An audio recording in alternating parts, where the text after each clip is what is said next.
fall season is in full effect. The air is getting crisper. There's a seasonal flair in the air with pumpkin spice everywhere. And of course, it's spooky season. When we're going through all these different changes with our body, with our foods, with the air and the environment, we also need to think about how to take care of our body that goes along with the change. So if we are constantly working out and doing different movements, we need to recover our muscles as well. Or we get some type of freaky injury that occurs to our body. So this first blog series talks about the shoulder and how to keep it strong from those freaky, sneaky injuries that could occur. So there's 3 different types of movements that we will go over to keep your muscles strong, mobile, and flexible. So our first one goes into our strength. You have your incline placed at a low level. Take both cables into your hand, anchor down, and come into a kneeling position, unless you need to go to seated because of your knees and the range of motion.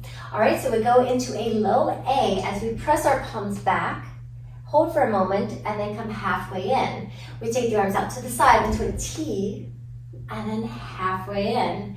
We take them into a V, up, and then halfway in, and then into a W. Bend the elbows, thumbs come back, squeeze the back, and come back in. So a little bit quicker into our pace. Out to the side, letter T, letter V, and a W. So these exercises will keep your muscles strong.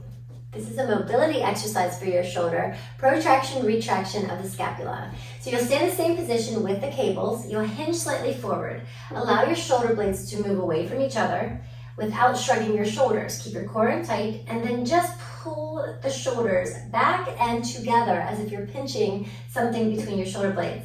Extend and open, and then squeeze and pull them back. So it's a very small, controlled movement so that you can really isolate that shoulder girdle. And this is a flexibility movement for your shoulder to move inside the joint and get different angles to lengthen it and keep it strong and limber. All right, so you'll disconnect your cables, come and kneel down to one side of your total gym, open up your glide board and place your palm on the center. Your other hand will be at the very bottom, just to kind of maneuver it up and down. So you're just using the glide board to kind of open it up and feel the stretch. So as you do that, just try to push your hips out and away from the other side. You'll elongate through your arm. And once you feel kind of set there and stable, you can always take that other hand to the floor, which I like, because then you can just kind of maneuver yourself forward, holding the stretch in through your shoulder, and then you'll rock it back. So you just want to kind of just move that arm forward and back so you can keep it straight. If you bend it a little bit too, you can always bring it to the bottom and drop your chest down a little bit more and rock into it. So it's the smallest little movements that'll make such a big difference.